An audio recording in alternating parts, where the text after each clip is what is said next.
You are on mute, so I've started the recording. Okay, so good afternoon, everyone. I think there are good amount of people who have joined. This topic seems to be of great interest to everyone. I think more people will also join a little later. So welcome to the 5th episode of SCM Talk Show Season 4.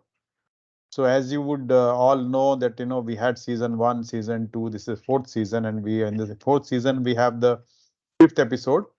The last episode, if you remember, was on impact of Logistics Performance Index, LPI, on Indian supply chain. So this was a very well received, session. I think a lot of people registered on online, and today's session also is a very interesting one. And this is the topic which I think everyone likes the most. And this is talked about, maximum in whether it be universities or whether, professionals or service providers. So this episode is on top trends in supply chain management 2024. So usually we take topic from the research that we do, the feedback, your feedback. But this time, this topic has been taken from the SCM Connect, ASCM Connect conference 2030, 2023, that was held in Louisville, Kentucky, USA. This was held in fortnight back from September 11 to 13 and attended by both Grant as well as Nishtush. And Nishtush found this session to be very, very interesting and thought this should reach everyone here. So as usual, we are going to record the session. Recording is already started. And this will be made available for free on our mobile app, KnoWerX mobile app, as well as KnoWerX YouTube channel. So if some people have missed it, they can always listen to the recorded session later on. Now, what we are going to do, like every time, every earlier practices that we have, we'll put everyone on mute on listen only mode. Sorry. So if you have any questions, okay, don't wait till the end of the session. You can shoot the question in on the chat box. And we will keep on watching the chat box and we'll keep on, we'll answer the questions towards the end. Depending on the traffic, we may not be able to answer every question, but hopefully we'll be able to answer most of the questions that you have, right? So keep your chat box open. And as soon as you have a question in your mind, you can just type in the question. So let's start the session. It's my pleasure to introduce today's speaker, Mr. Grant Swanepeol. Grant is Regional Lead, Global Channel Alliance, Middle East and Africa for ASCM. So anyway, don't ask him ASCM questions, I mean, so that's so I mean, you can direct all the ASCM questions to us. He is experienced supply chain professional with a demonstrated history of adding value in a variety of industries, focused on driving results and creating the condition of success. He started his career as supply chain consultant at Evolution Consulting Services. Then he worked in various organizations in Goodyear Tire and Rubber Company, Incolabs, 𝐤𝐳𝐻𝐿, Chain Urban and Consulting, and so on. So he worked in a lot of companies there, and a lot of experience, varied experience, very wide experience. From academic point of view, he did his BCom in Marketing Management and Logistics Management from University of Johannesburg. And he did his MBA also from University of Johannesburg in Supply Chain Management. He's also certified SCORP and also has certificate on supply chain procurement, warehousing, all from ASCM. So anything that I missed, Grant, that you would like to add? Yeah, Ravindra, I think the only thing that you probably missed there is that we're very proud of our relationship with KnoWerX as ASCM. It's been decades now that KnoWerX has been a partner of ASCM. And we see, the growth in India and the region, and of course the appetite for people to take these amazing courses, right? And as you say, you can answer at this point, I think, any question related to ASCM since you're such long-term partners. Yeah, I don't. But thank you so much for having me, Ravindra. Yeah, so thank you so much. In fact, thanks to you, Grant, for accepting our invitation to share your industry and practice-oriented experience. This insight and is very, very useful for listeners.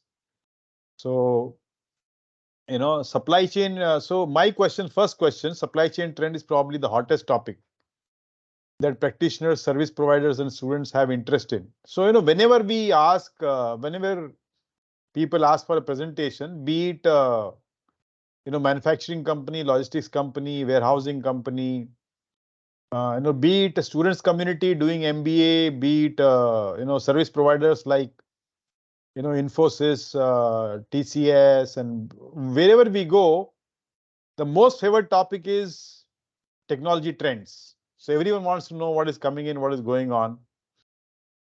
I think this is going to be very, very interesting for people here. Some trends, I think, are being talked about a lot. Some trends are not so talked about a lot. So we would like to listen from your mouth, horse's mouth, about this trend. So first of all, before I do that, why it is important to try and predict future trends? Why? So what's the importance of that? Can you throw some light on that? Yeah, I mean, I think let me give the audience and there's some background in terms of, my experience work-wise. So I was a demand planner for many years, focusing on, forecasting and the relationship to inventory management, the relationship to supply planning, to manufacturing and production, and all those kind of S&OP concepts. I remember virtually every month walking into an S&OP meeting with the executives and having to explain why we were so overstocked on some items and why we had lost sales on others because we didn't have enough stock. And this was a continuous trend, right? I grew over time to accept it, that we're always going to have things like that, right? The question is, how can we reduce that and how can we minimize those kind of impacts? And the other part about that was saying, let's make a mistake, but let's not make the same mistake twice. Let's try and predict and affect the future and see what the impact of that is. The other thing that I learned as a demand planner was, there was this kind of idea that, and it's still, is very applicable today, that a forecast is either wrong or lucky. I wouldn't dispute that, because I think there's a lot you can do to actually get the forecast as right as possible. And it's not just luck. That requires a lot of insight. It requires a lot of planning, a lot of understanding the data that you have been presented or that you have. We don't have access to all the data and all the information, right? And it's impossible to find all of that. But we need to use what we have to try and predict as far as possible the impact of all these things, right? And I'm kind of focusing a little bit, talking about potential disruptions and risks that could occur and things like that in the future. But we do have much more broader, let's say, macroeconomic things. And we know that we will talk about this in a moment in more detail, but we know that there are some specific trends that are emerging, some trends that we've seen on the list for quite a while that are starting to formulate and, get bigger and more prominent. But I look at it as an opportunity. So why should we try and predict the future trends? Why should we take notice of what's going on out there? One of the reasons is because we want to take advantage of the opportunities that these things bring. It could result in us as an organization being more efficient, reducing our cost, improving the way that we think about problems, and being able to take advantage of new technologies that might exist that will really help us in the future.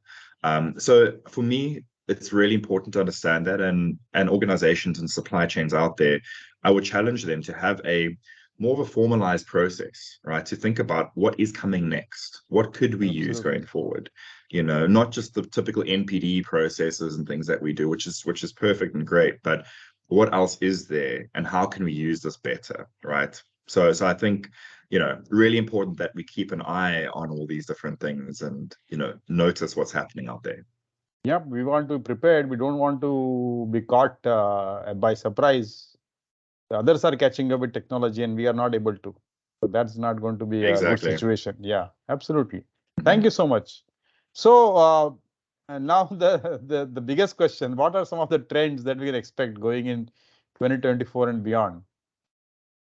Yeah, I knew you would ask this question, Ravindra. So definitely so what we actually have as ASCM, the Association for Supply Chain Management, is every year we do a bit of research. And that research looks at what does the industry believe the top trends are going to be next year and beyond. So we've had a running total of these over the last couple of years at looking at what these different elements are. So actually, if you go into the ASCM website, and we'll be happy to provide the link to that, anyone can go and download this report, right, for the latest one that we have. You'll see the report that's there right now is for 2023, and we will very soon be uploading the latest report for 2024. But I'll give you some insights onto the 2024 outcomes at this point as well. We did see some changes to the list from last year. Things that we do see quite often are related to digital supply chain management, big data and analytics, artificial intelligence, visibility, traceability, and things like that, related to digitization of the supply chain and how to use digital tools to support supply chain activities. We also see always on the list really at any given time is cybersecurity. We see this very commonly because I think any of one of us could name a company that's even in the last year been hit by a cyber attack, where there's been some data issue, all these kinds of issues that we consistently see. And with the need to integrate more parts of the supply chain, I think the risk becomes bigger, and the management thereof needs to be a lot more well thought out. But cybersecurity is also a huge one that remains on the list. The others that have recently come up actually is things like supply chain investment in systems and people.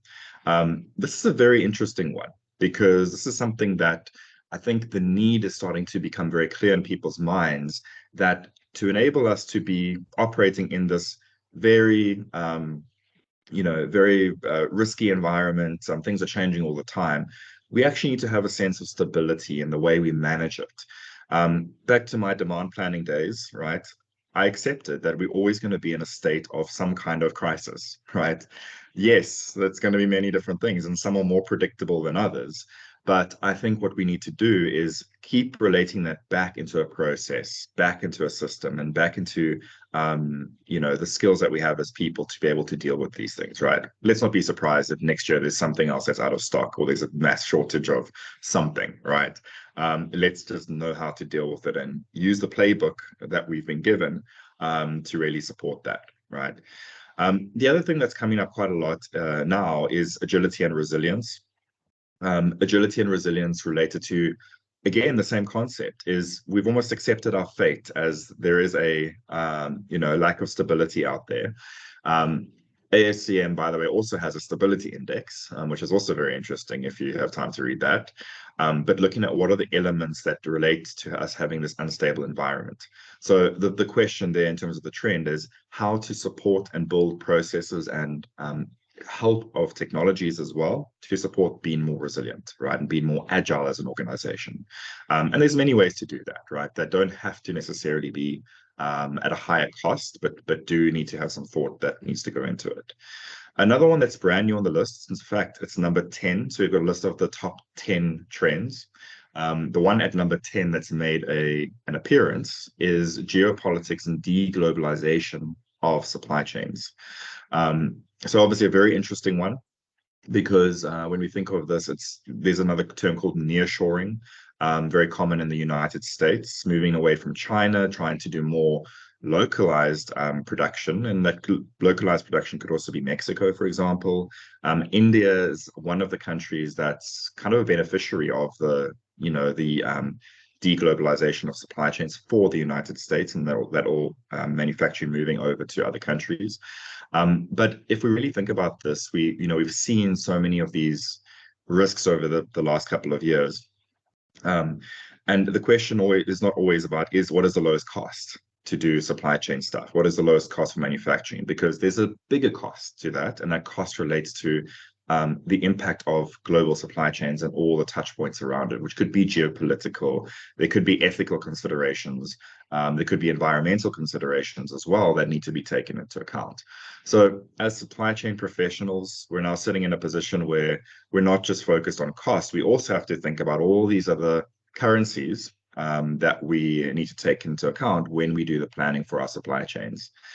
And there's one last one I'll mention really quickly is the ESG/circular supply chain/sustainability. The whole concept around that is becoming a very clear trend. part of the reason for that is cost related. So it can be cheaper to use green energy than to use grid energy. So for this reason, many companies put solar panels on their roofs and things like that, right? But it's cost related most of the time. The other reason why this is a trend is because we've seen greater regulation around sustainable elements and green elements. So it will become mandatory to do that. You know, I think that's where we've seen these trends. If you look at the detail of this this piece of research, you will see actually we have a rank in 2023 and then we have a rank in 2024, and you'll see the difference between those concepts or trends and how they've changed over time. So some have fallen down, some have increased in importance. You know, during COVID, everything was about the risk and COVID and all that stuff, and we're starting to get back to a point where looks a little bit more normal as well. So just give me a minute. I'm sorry interrupting both of you here. I'm just sharing that particular list of top 10 trends right now for the audience to just have a quick view on that. So this is 2023, right? This is 2024. So the list that okay. that Nistras will show, yeah, is for 2024. Oh, so this is, if you were to download now, you'll still see 2023. But very soon we'll be uploading the latest one for 2024. Okay. Yeah. So here you can see the rank difference between the different ones. Oh, yeah. Okay. Yeah, very interesting. And I mean, I think you know, we're bundling a lot of digital supply chain, big data, etc., into one bucket, but there are different specific concepts around that, and they tend to be the highest on the list still. And this risk management especially has come because of COVID, I think. You know, so COVID has made sustainability, not sustainability, but risk and resilience increase the importance of that. A lot of organizations have started talking about it. Yeah, and you can actually see on the list of number 6 in 2024. So disruption and risk management has actually moved down 3 places. So it was at number 3 last year. It's moved down to number 6. And I think COVID related as well. When we think of risk right now, it's kind of that relation. Hopefully COVID is a thing of the past. Please let it be. But that's probably the reason we think for that. And yeah, agility and resilience is more about how to prepare for future risks, which is really great to see that on the list, by the way, because you know we want to be able to be prepared and not just let it happen to us and you know hope for the best. I think fourth one is very interesting. You know, supply chain investment. I think ASCM probably will gain a lot by this. I think a lot of times supply chain professionals are not given formal training; they just learn on the job. So I think it will make a lot of sense if organizations understand that they need formal training also. So I think in my opinion, many organizations invest in a lot of ERPs and systems, but the process training usually is, I would say, missing or given very low priority. So the fourth one is very, very interesting. Yep. So actually, my next question. Yeah, Grant. No, absolutely. Just agreeing with everything you're saying there, Ravi. Yeah. So my next question is about this top 3. You know, so we'll talk about you know, a few trends as you mentioned. How can the organization be prepared? One thing you mentioned about is reshoring, localization. Then we talk about digital supply chain. We're talking about big data. We're talking about artificial intelligence. How can we be prepared? So definitely, and I think these different concepts require different types of preparation. The first one, I think, when we let's talk about the digital supply chain, right? So that's actually trend number 1, and then we'll move into artificial intelligence next. But digital supply chain really looks at how can we as individuals develop the skills and ensure, for me, this is kind of a personal thing, is ensure the quality of the data that goes into the systems that we use is at a high level. You know, I've recently been working with different organizations, and many organizations now are doing like command centers and control towers and that sort of thing. But what that actually provides is visibility. Visibility is only step 1.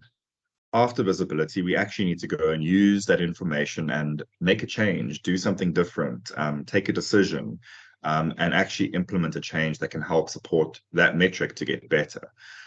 So I think what we need to prepare for the inevitable further digitization of supply chains is to ensure that we have the right skills and the right people who can both provide quality inputs, but also really understand what that is giving us.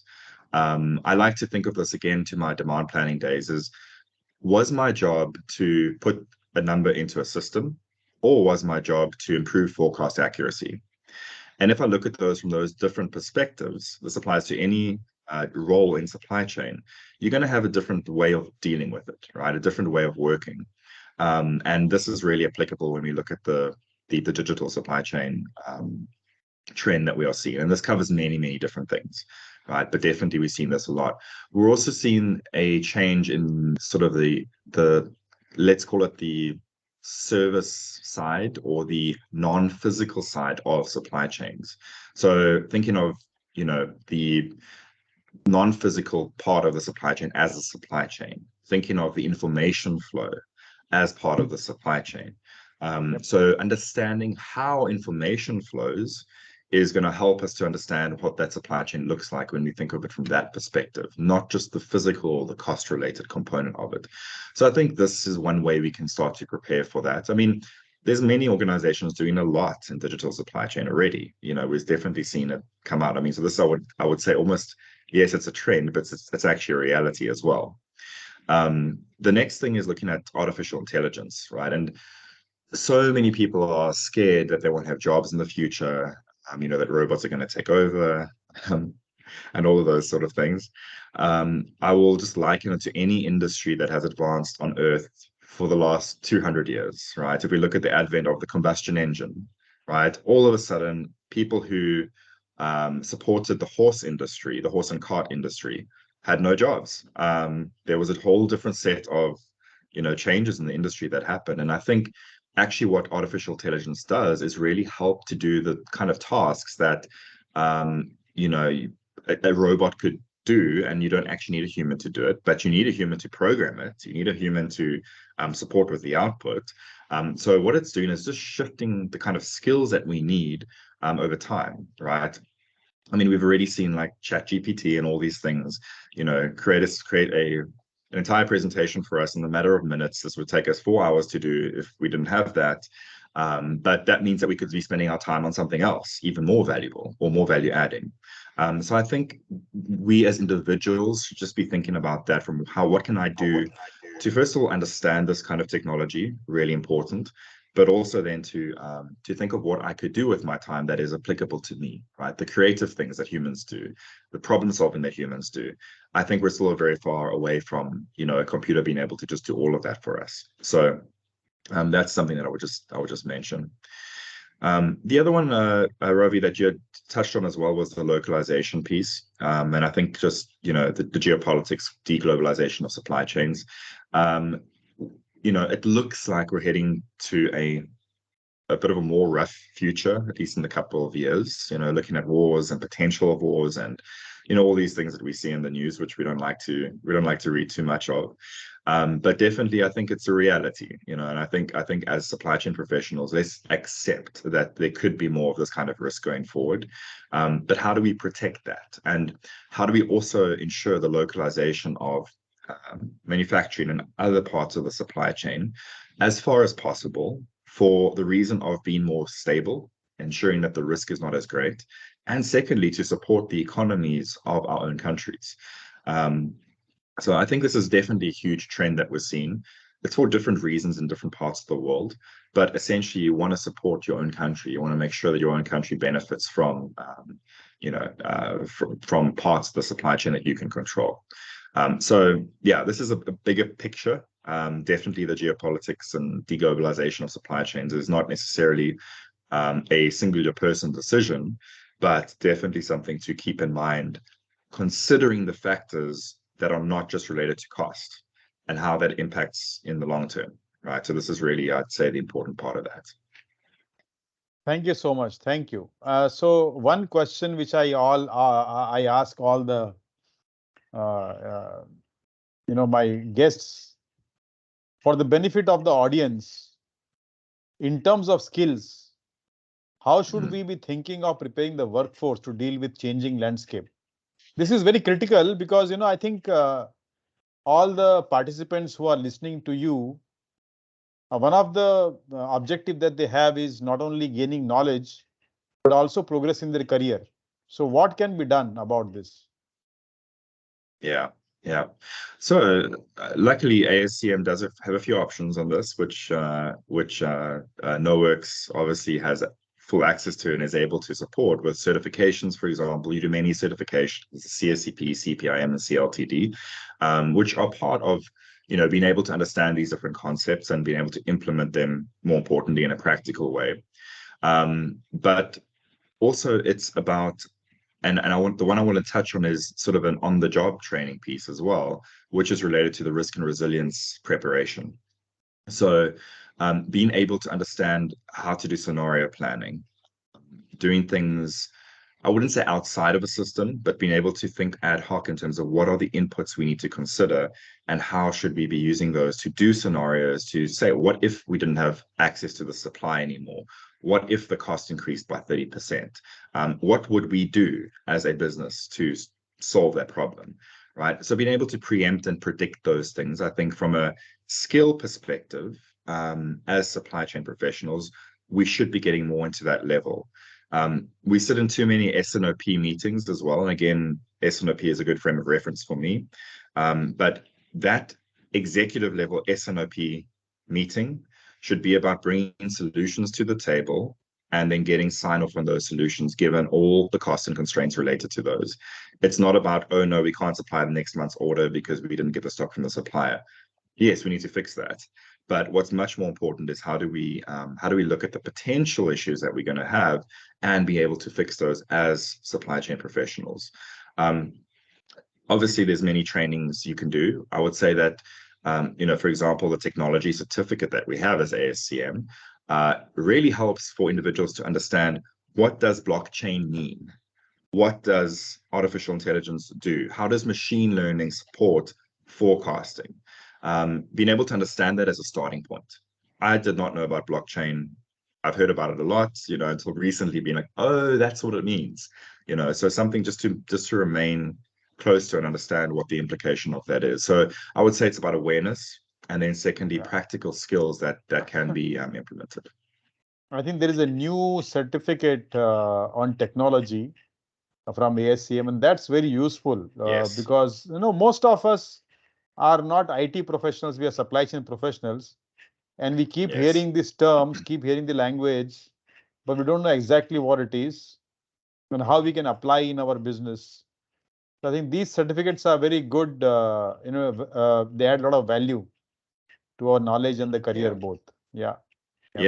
I'd actually add something there as well, Ravi, is we have in the past thought of that as an IT focus area, but when we shift our focus into this is the information flow in a supply chain, it's about the step before IT comes on board. So it's like before we even implement an ERP, who needs to know what and how much do they need to know and what do they need to know?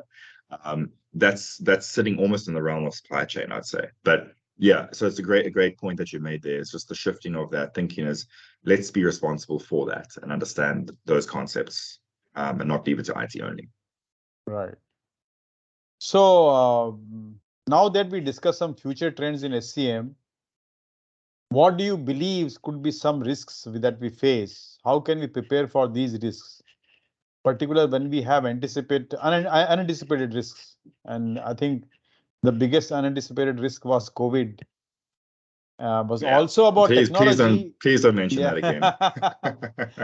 But also about technology. I mean, many years back, I don't know how many years back, about 25 years back or so, I did one white paper for P&G India. Okay, and that time we believed that, we will be able to put RFID on every shampoo bottle.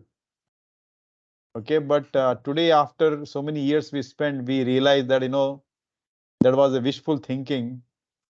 So every technology that we talk about where there's a hype may not really come true, but some definitely will, or most definitely will. Right. So how do we prepare ourselves?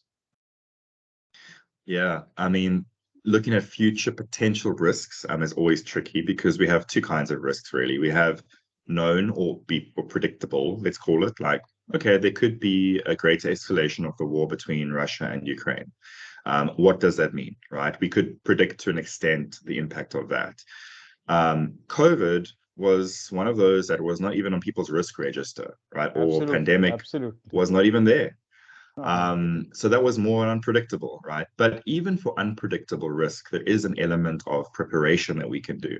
Playbooks are a very good way of doing this, right? If we have an impact, and it typically comes down to not being able to get the supply, or not being able to, or the cost has increased, and it usually boils down to one of those kind of sort of causes at the end. And really what we can do there is put in place playbooks that tell us what to do when these things happen, right? If we have shortage of supply, do step 1, step 2, step 3, step 4. We're going to trigger an event within the organization that will support the resolution of that problem, right? Yes, a lot of these cases are out of the control of the organization, but we can figure out a way to get around them sometimes. So that's what we call in the attribute in the SCORE model, agility, right? So within the SCORE model, an amazing model that I would recommend everybody have a look at if they haven't already, but a way to be more resilient, to be more agile. And the definition of agility is being able to quickly respond to an unanticipated change in demand. And it can also go into supply as well. So very, very quick unanticipated change, something we didn't expect to happen. How quickly can we react to that and get back to a sense of normality? So this would be what we think about there. So unpredictable demand, unanticipated, playbooks, places to go to solve the problem. Predictable demand, the scenarios and the steps that we would want to take to try and understand the impact of that on cost, on ethics, on sustainable elements as well. So this is what we'd want to do for that. Can we predict all the issues we're going to have? Unfortunately not. Yeah. But if we look at the trends, what we think could happen, let's try and anticipate that. The green one is a good one, right? Circular supply chains. Let's anticipate a regulation that might come in. What is that impact of that regulation if it does, and how can we resolve it? Right? What would the impact of the supply chain be? So that's what I would recommend for that. Put in place the process. Thank you so much. Solve for the risk. Thank you so much. I think you mentioned about SCORE. I just want everyone to know that SCORE model can be accessed online, and I think there is a free access to all. If I'm not wrong, you just need to have your credentials created. I think only just login created. Once you have your login, which is free, which is, you can create a login in just few seconds.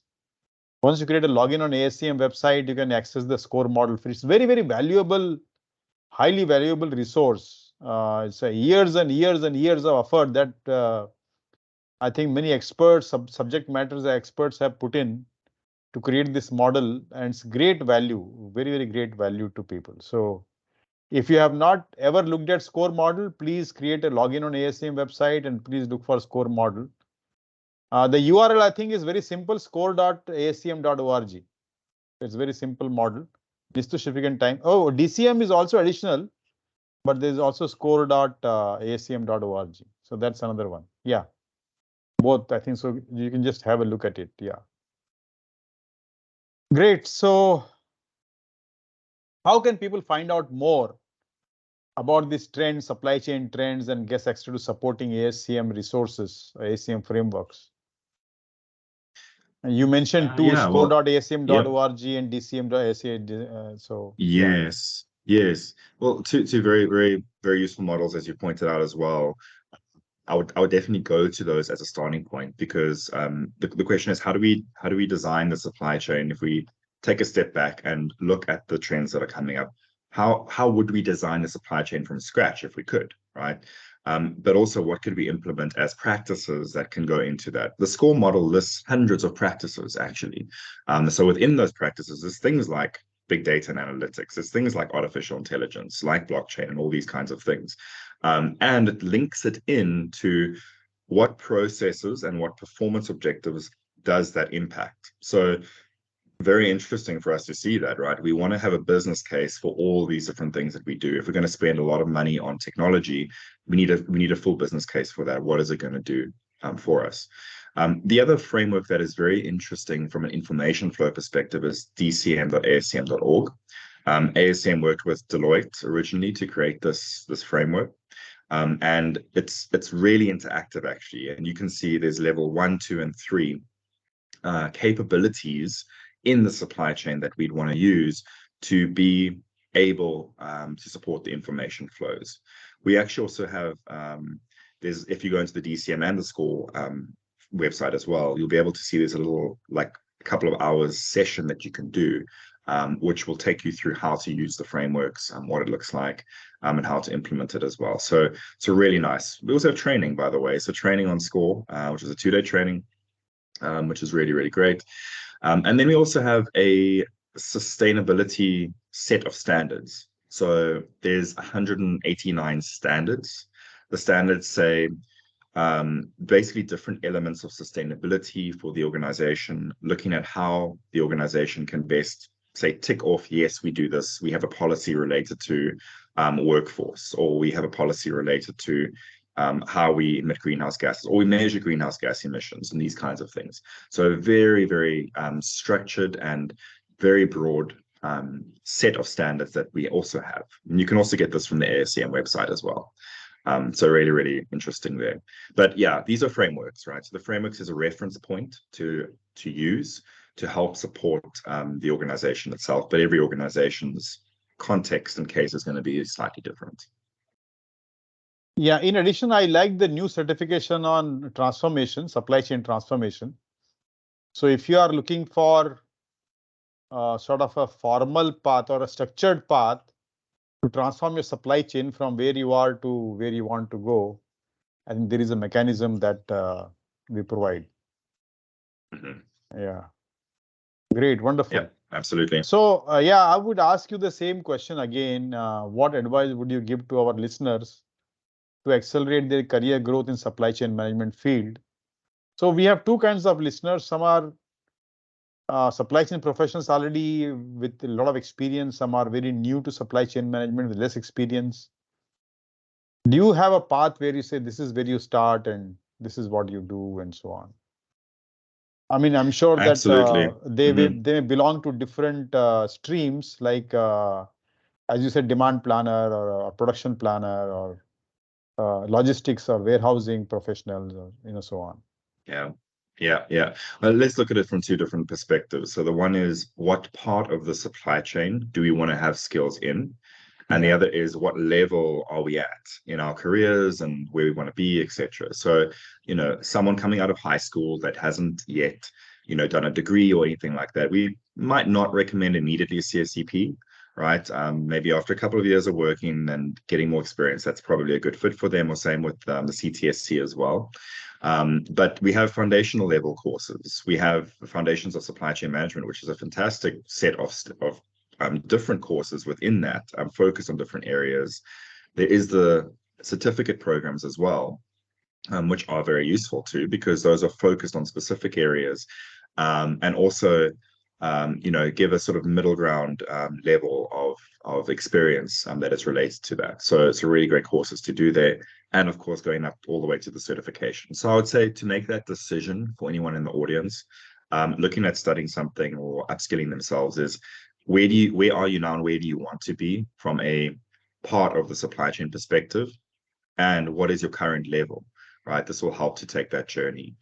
So we see the ASCM products as a home for life. Right, you could possibly just keep studying more and more stuff, and then get to Ravindra's level where he has everything. But obviously you want to do the thing that's right for you, right? So I know KnoWerX has plenty of resources around choosing the right course, your particular context. Thank you. I see a lot of questions which are posted in chat box related to AI.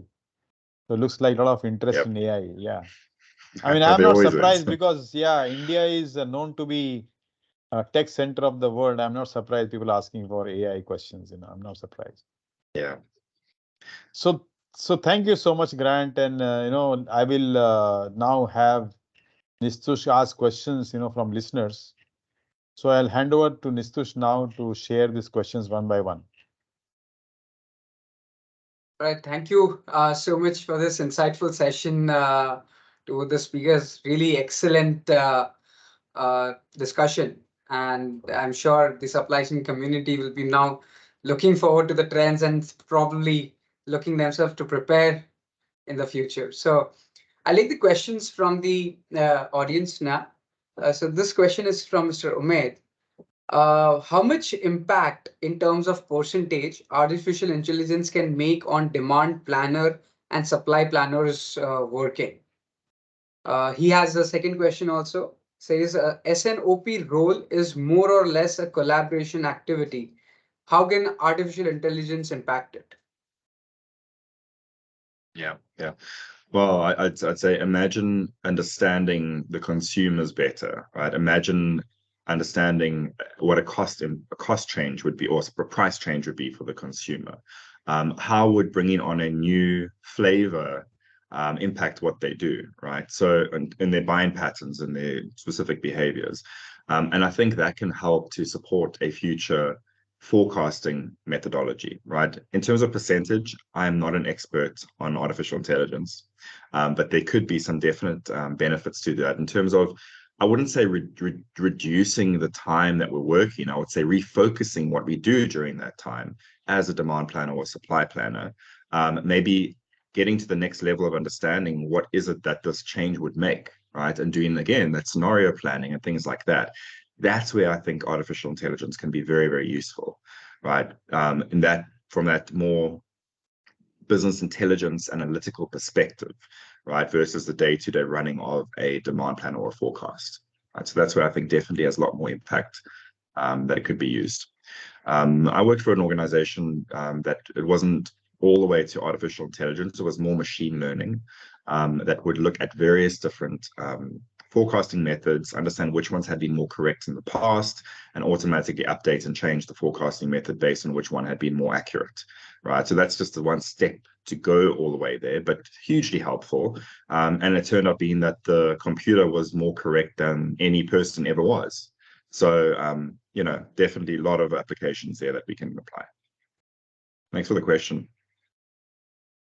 I think it will also depend on organization to organization, right? I mean, it may not be the same for every organization.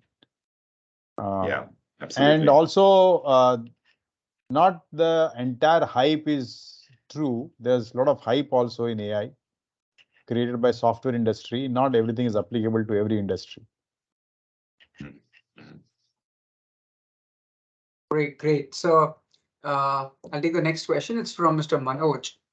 Can we apply Gen AI and ML principles to demand and forecast for procurement in automobile parts, and how?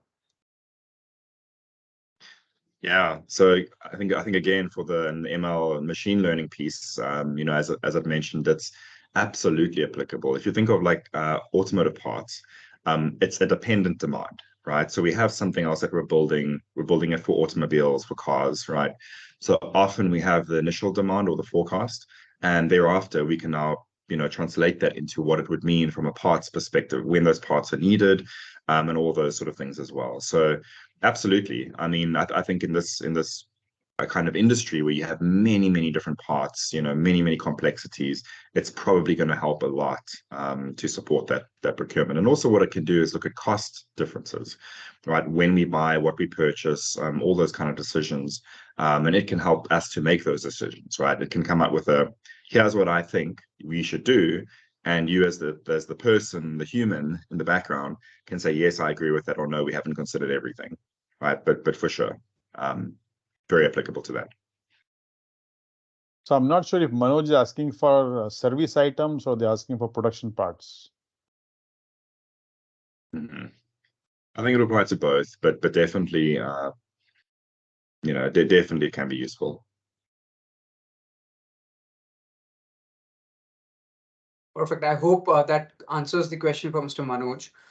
So if anyone has any other question, you can probably raise your hand, type it in the chat box, or just unmute yourself. In the meanwhile, I have a question, Grant. So we saw in the list of trends and techniques, there was a that last point talks about geopolitics and deglobalization.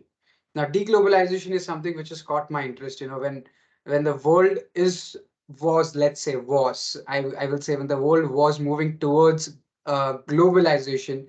Now, because of politics and other scenarios, I think we are talking about deglobalization. So, do you think it is for the betterment of supply chain, and how is this a trend, and how is this going to affect the industry in future? I think there was some reasons for the deglobalization concept, and I think unfortunately one of the reasons is lack of trust, right? Because we were forging ahead as different countries in the world just a few years ago, saying let's combine our efforts, let's do all these things together, let's globalize as much as possible. And I think unfortunately the situation now is that there is a little bit of less of a trust. There's also a lot more risk, and I think that is driven the decision to deglobalize the supply chain, right? Nearshoring, making it easier, making it closer, potentially it not being as cost effective, but the difference is then going to come in our later dealing with the risks that also occur with that, right? So actually, ultimately, it could be more cost effective and more stable. So yeah, I think that's the reason, one of the reasons for it. Also, the other reason is from a sustainability perspective, right? Definitely seeing that why are we shipping things to 7 different countries before getting it back to our country, which could have been, the country next door that actually produced the raw materials, and now it's going to 7 different countries and now coming back here as a finished good, right? So those kind of questions are coming up a bit more frequently now. I think that's what's driving it. Perfect. So yeah, sustainability is something which I had in my mind too. Great. So we have a question. We have a hand raised from Rahul. I'll take the question, Rahul, before I give you an opportunity to speak. So the question is from Gaurav Bhatia. He says, why we have demand planning and forecasting tools based on the models of time series, casual, exponential, smoothing, etc.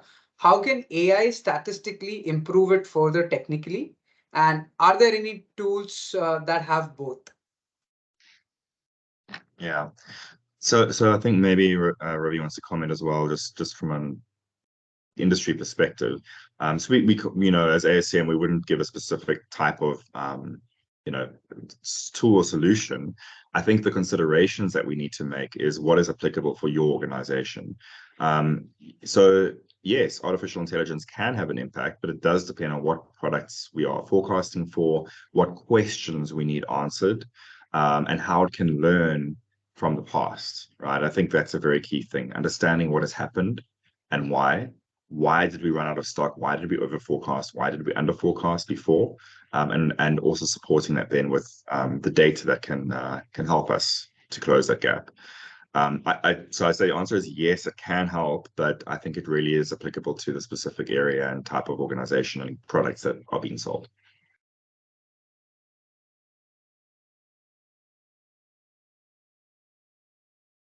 Perfect. Great. Yeah. So we have got more questions now, but I'll ask Mr. Rahul to please unmute yourself and ask your question. Yeah, so hi everyone. So my question is somewhat related to the previous one. So I would like to know, are there any examples of using AI in sensing the demand through causal factors? So whether it's GDP or whether it's international prices or whether it's any geopolitical event, any application where AI is being used there?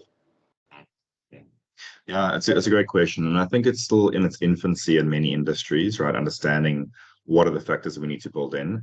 A lot of companies have built in, I wouldn't say full artificial intelligence, but definitely along the machine learning path.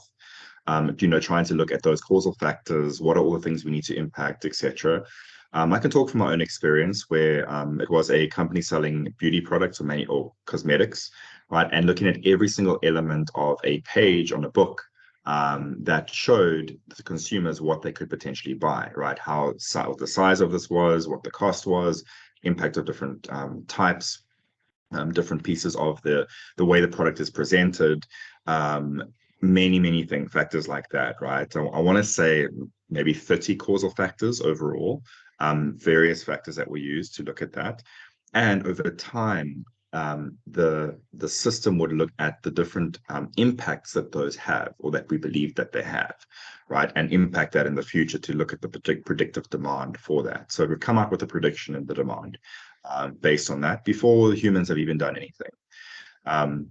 Specific examples, I think there's probably industries that are focusing on it right now, but a lot of it, I guess, would then be wanting to keep those, kind of how they do it as a very close-knit secret thing to make sure that no one else gets their hands on that. But yeah, there's definitely going to be, I think, in the future, a lot more of this. Thank you. Thanks, Raul. Thank you. So we will take the last two questions for the episode. This is again from Mr. Umaid, who had asked the initial first two questions. So he says, how a planner can play a role in green supply chain to make sustainable supply chain solutions? Yeah, I love this question, and I think this is actually, if you do have a chance to have a look at the sustainability standards, and there you will see that there's a portion around planning an S&OP, and how we should be looking at this a little bit differently. What we focused on in the past was looking at the prediction of mostly demand, the impact of demand and profitability, etc., the impact on supply or manufacturing, and looking at inventory as well. But when we focus forward and look at the metrics related to sustainability, this is very often a place that we don't have much built into the S&OP and the planning cycle. We have costs sometimes, mostly we have demand, right? We have units, we have revenue, but we very seldom actually have that piece that looks at what is the impact of our decisions on the environment, right? What would the carbon emissions be in 6 months from now if we have to do this decision, if we send this out to a customer, or if we have expired stock, for example, coming up in a couple of months' time? What will the impact of that be, not from a cost perspective only, but also an environmental or waste point of view? So it's providing that visibility. And I think the planner's role is to provide the visibility of the impact of the decisions we make in the future, not just on cost, but also on sustainable elements.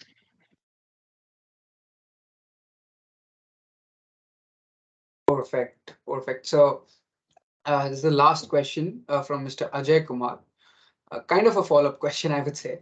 Once we talk sustainability, decarbonization is the burning point to consider. How do we see it? How do we see the digital SCM help to take it up? Yeah, well, I think one of the ways that it can help us with that is the visibility of what is happening in different parts of the supply chain. It's quite funny. We looked a couple of years ago when people started sending emails, right? We all thought this would be the end of paper. In fact, people started printing out the emails, and we had more paper usage, right?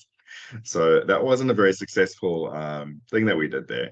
But I think from a decarbonization perspective, we are seeing a lot of the ways that digital supply chains visibility can help us with that. I think traceability, visibility, etc., is really a big part of that, right? And we spoke a little bit about command and control towers as well before, and how those can support a more efficient supply chain, which ultimately leads to a decarbonized supply chain, hopefully, as well. Thanks for the question, AJ. Yeah, I think habits die hard, so people still print emails, on paper. And somewhere I read that, it takes one generation to, make a change. So I think the next generation probably, will not print the paper, hopefully. Mm-hmm. Hopefully, yeah. Yeah, we have stopped printing the paper, just if that makes sense. Right, so I think Ravi sir, you can just have the final word of thanks for Grant, and I'll take the audience through the rest of the things. Yeah, I think so. We don't have much questions to ask now. And thank you so much, Grant, for taking the time out. I think it's your afternoon there in Johannesburg. I'm actually in Riyadh, in Saudi. Oh, you're in Riyadh. Okay. Yeah, it's So are you in the same time 1:30 zone in the as? afternoon. 1:30. So yours is the same time zone as Johannesburg, is it? 1 hour ahead. Okay, 1 hour ahead. All right, great. So thank you so much for taking time out and speaking to all our participants. And I also thank participants for taking time out and joining this session. And as Nistush said that, this session will be available. This will be recorded and available on our YouTube channel. So thank you everyone so much. Yes, if you want to also connect with the speakers, you can connect with them on LinkedIn, and feel free to ask your doubts or anything. If you have any queries related to ASCM, please connect with KnoWerX team. We are there to help you with anything and everything related to ASCM. And once again, thank you everyone for taking our time and joining us. We'll see you again next month on 20th October for the 6th episode of SCM Talk Show. Please spread the word, help us to get more and more participation for the show. Thank you so much and have a great weekend ahead, everyone. Have a great weekend. Thank you, everyone. Thank you. Bye-bye. Thank you. Thank you. Thank you. Thank you.